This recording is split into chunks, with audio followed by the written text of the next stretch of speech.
जवाद फैज़ल साहब, मुझे ये बताइएगा, आपको लगता है कि मौलाना फजल रहमान साहब इस अलायंस के रूहे रवा बनेंगे? क्योंकि हमने अमूमन देखा है माजी में ऐसी कई मिसालें मौजूद हैं कि जिस तहरीक को मौलाना साहब ज्वाइन करते हैं या उसका अलम उठा लेते हैं, वो कहीं ना कहीं अपना बड़ा एक स्ट्रॉन्ग इम्पैक्ट डालती हैं। तो पीटीआई के इस तमाम तर सूरत हाल की अलमबरदारी मौलाना साहब करेंगे, सिर्फ अखलाकी तौर पर एक हिमायत अपनी जारी रखेंगे?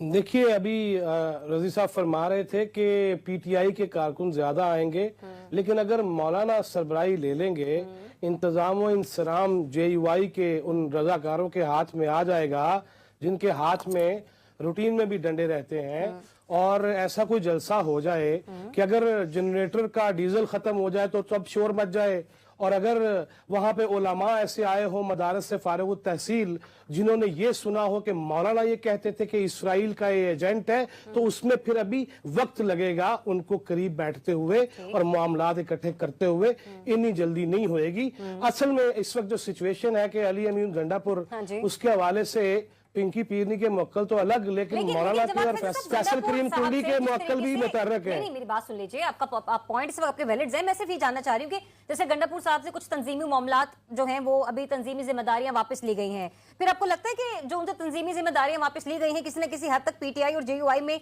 जो बाहमी एतमाद साजी का फुकदान था वो खत्म होगा, और यूं कह लीजिए कि एतमाद साजी की जानिब हम इसे कदम कह सकें?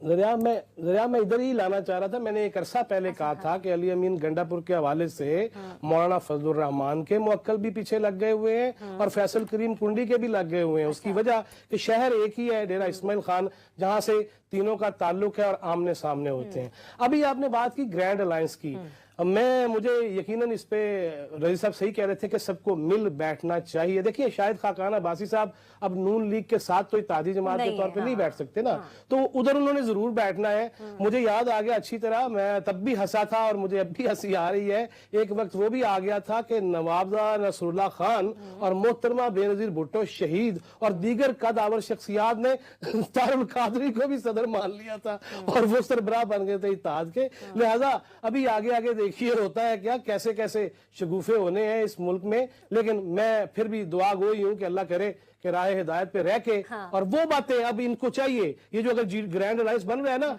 इनको चाहिए कि अचकज़ई साहब भी ये कहें कि वो सारी वीडियोस डिलीट करें जो दुपट्टा मेरे नाम का लिया जाता था, और मौलाना भी डिलीट करवाएं और इनसे भी करवाएं, फिर एक जगह पे बैठ सकेंगे, वरना जरा औखा काम है। अच्छा, अब जब जिस तरीके से भी मैंने रजी साहब और वलीद साहब से एक सवाल पूछा, आपकी भी राय में उसी पर लेना चाहूंगी। सर, आपको मीनार पाकिस्तान में पीटीआई जलसा करते दिखाई दे रही है या फिर बिल्कुल ही नहीं, या फिर मुतबादिल? क्या राय है आपकी इस पर? आप मुझसे पूछ रहे हैं? जी फैज़ल साहब, आपसे। मैं देखिए, जलसा कहीं पे भी अगर करना चाहे होना चाहिए, लेकिन देखिए मसला पता ये है कि इंतजामिया अगर वाकई ये चाह रही है कि कोई ऐसी चीज ना हो, ऐसी गुफ्तगू ना हो, ऐसी जबान इस्तेमाल ना हो, ऐसा कोई इश्ताल ना हो, तो एक साइड पे भी चले जाए। अगर पेशावर से पहुंच सकते हैं लाहौर, तो फिर वहां की पहाड़ियों पे भी चले जाए, की फर्क पैदा है 8 किलोमीटर का। लिहाजा मेरा ख्याल है किसी ऐसी जगह, जैसे यहाँ संजानी भी कर दिया गया, इस्लामाबाद के मामलात भी ऐसे कर दिए गए हैं, सबको एक जगह पे इत्तेफाक कर लेना चाहिए और अपनी कुव्वत का मुजाहरा कर लेना चाहिए।